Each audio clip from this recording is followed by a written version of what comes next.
All right, we're changing things up just a little bit today. We are checking out how did the world get so ugly. This came in highly recommended. The message just said that it was covering old architecture throughout Europe and more of modern architecture and why things seem like they're much more ugly now. I don't really know. Should be a good one though. It's got a ton of views, but this thing has 3.7 million views in like 1 month. So I'm here for it. Let's figure out why the world got so ugly and hopefully we can do something about it. Smash like button. Let's dive in.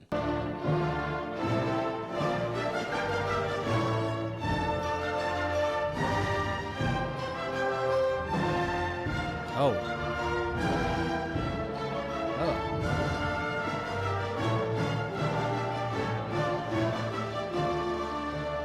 The contrast, wow. The modern world.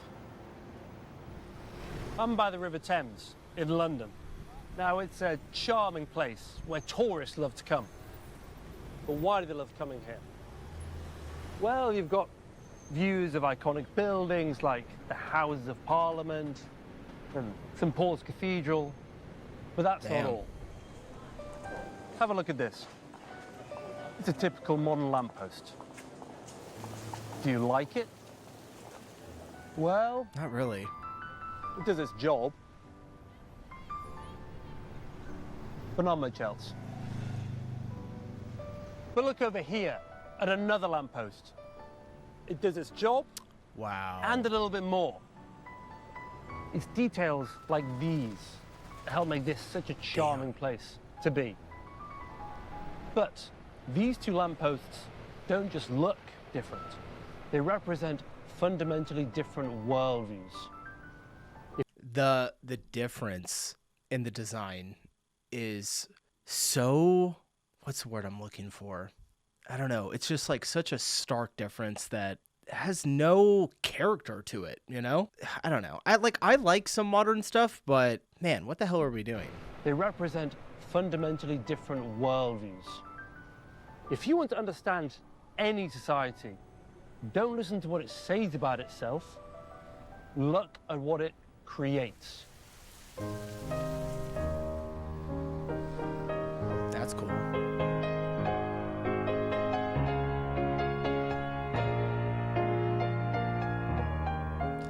Look at the difference. Oh my gosh. London's little lanes are charming now, but 150 years ago in places like this, you'd have had whole families crammed into these tiny rooms without running water. There would have been open cesspits spilling down the streets, and the stench of sewage boiling in the midday sun would have been unbearable. The whole city stank. It wasn't only horrible to live in, but genuinely dangerous. I bet. See, at that point, London had a problem. It was the world's biggest city. Its population was growing every year, along with the construction of new factories and mills and dockyards. All those people and all that industry produced a lot of waste. It had to go somewhere. Where did it go? Into the river. Into the Thames.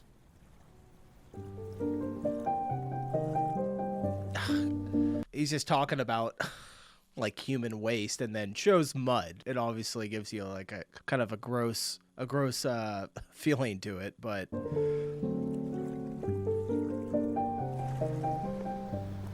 Something had to be done.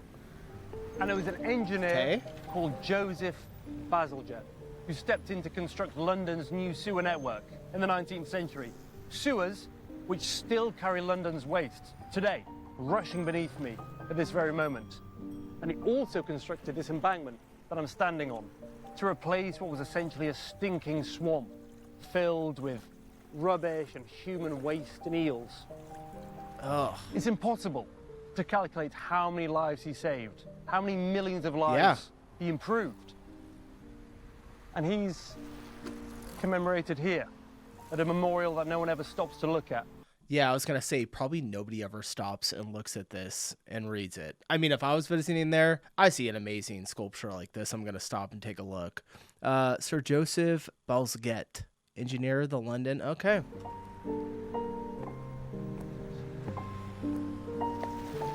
That's crazy that that's still there.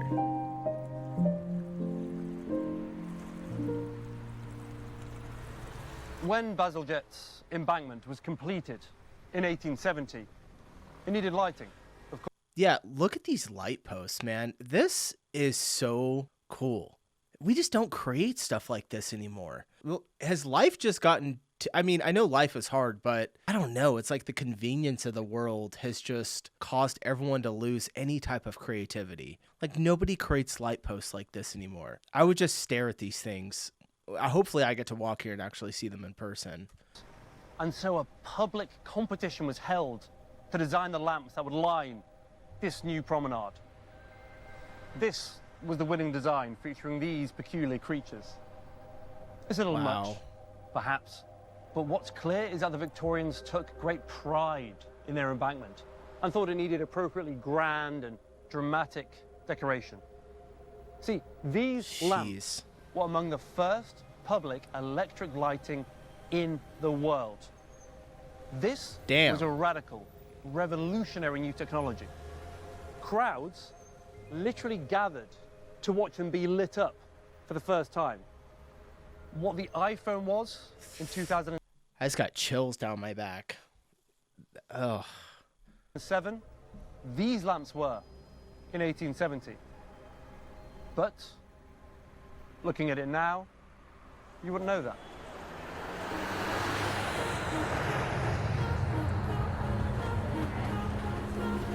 It's a surprisingly heavy video for what it is. Those lampposts don't look modern to us now. They look quaint and old-fashioned.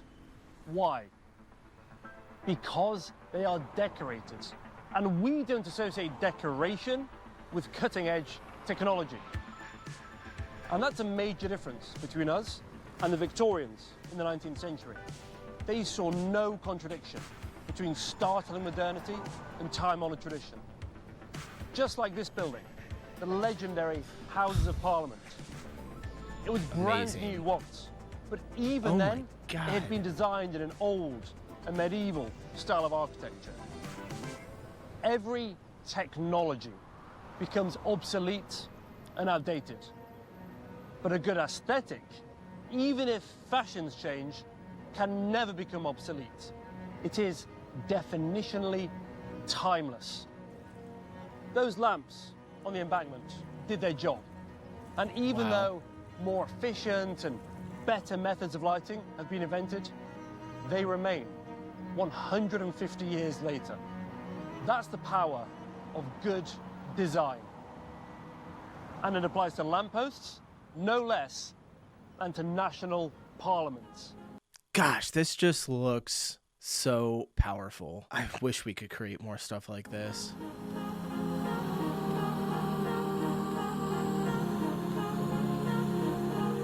Amazing.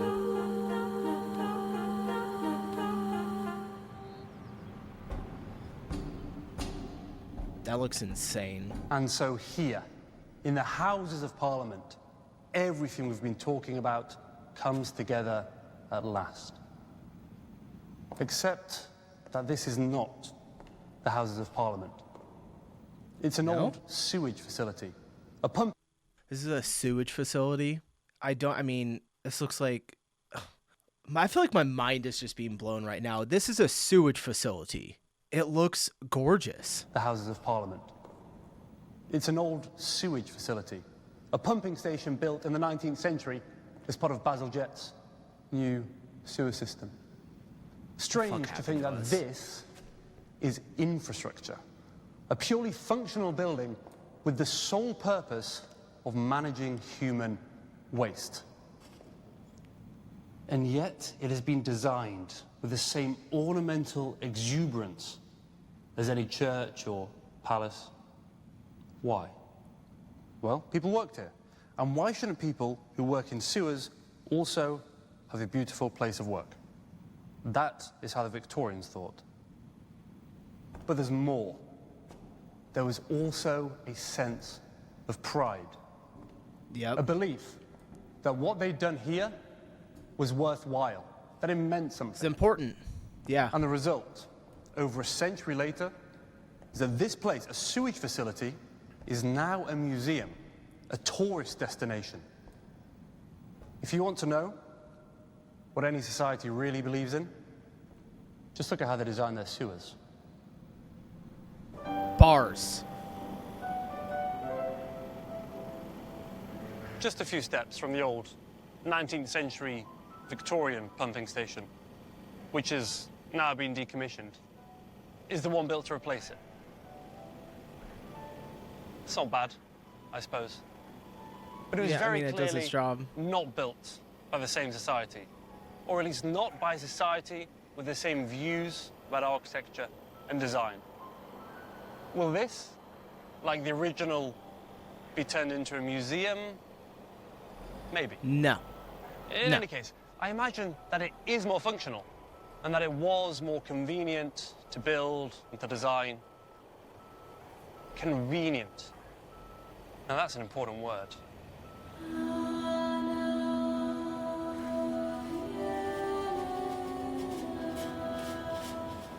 Look at this air conditioning unit.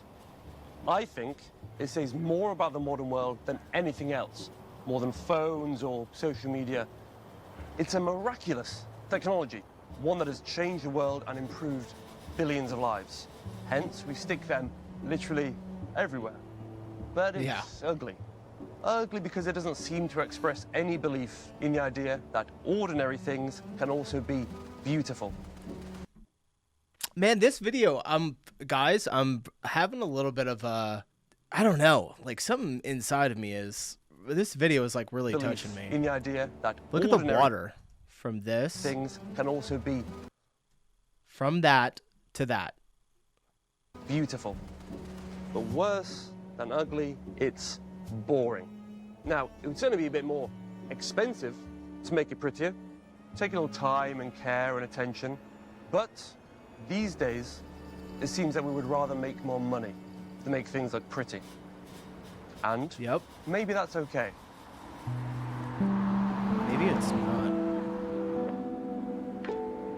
So you can see, I hope, that through something as simple as those lampposts, you can understand the Victorians in their entirety.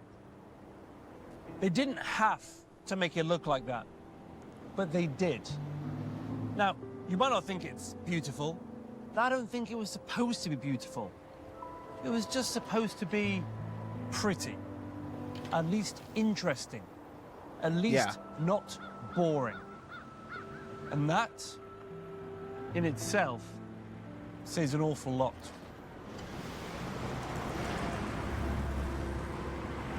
The US is like the worst at this too.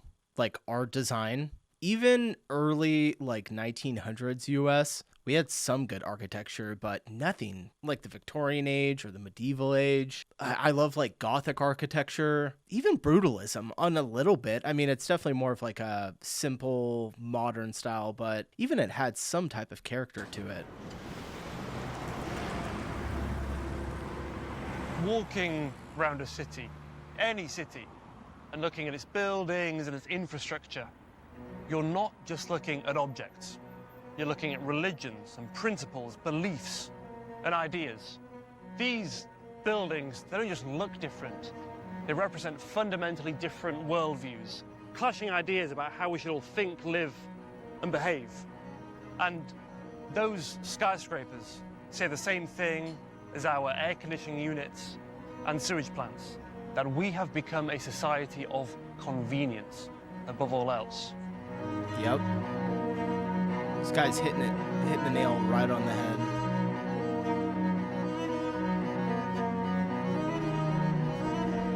Like they're all the exact same.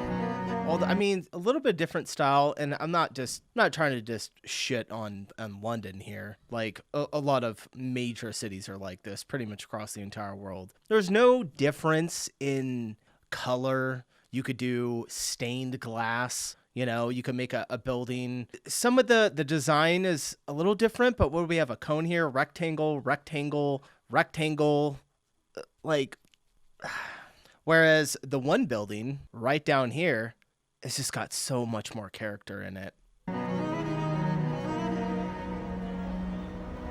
But there's something else that we haven't mentioned about these lampposts. It would be easy to believe that they were made by artists and that we somehow wouldn't be able to or couldn't afford to make them anymore. Don't tell me who made them. Just like our modern lampposts, our air conditioning units, our everything, these were also mass-produced, made in a factory.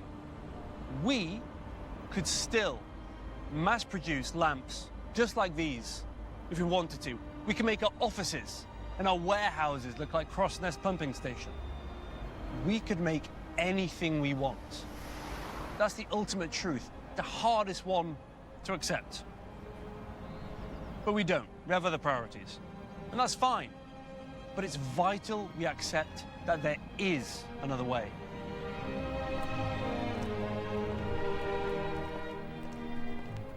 Sheehan is going to change the world, man, with this video. Very loudly.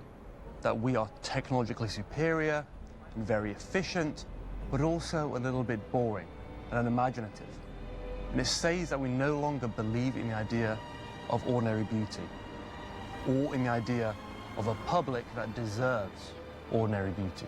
The red telephone booth, iconic. Museums and galleries are wonderful places where we can come and look at things that people used to make and admire their handiwork. They're not just dead historical artifacts. These are living echoes of different ideas about what the world is and what the world could be. But in the end, you can't live in a museum.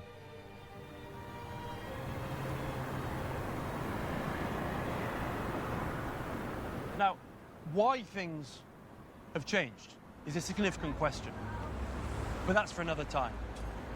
For now, what's important is to realize that things clearly have changed, and that we've learned this just by looking at all the ordinary objects around us.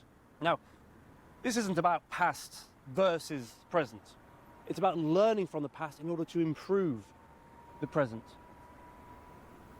And what the Victorians can teach us is that even ordinary, useful things can also be beautiful. Yo, this video is freaking amazing. Holy cow. I see why you guys want me to watch this.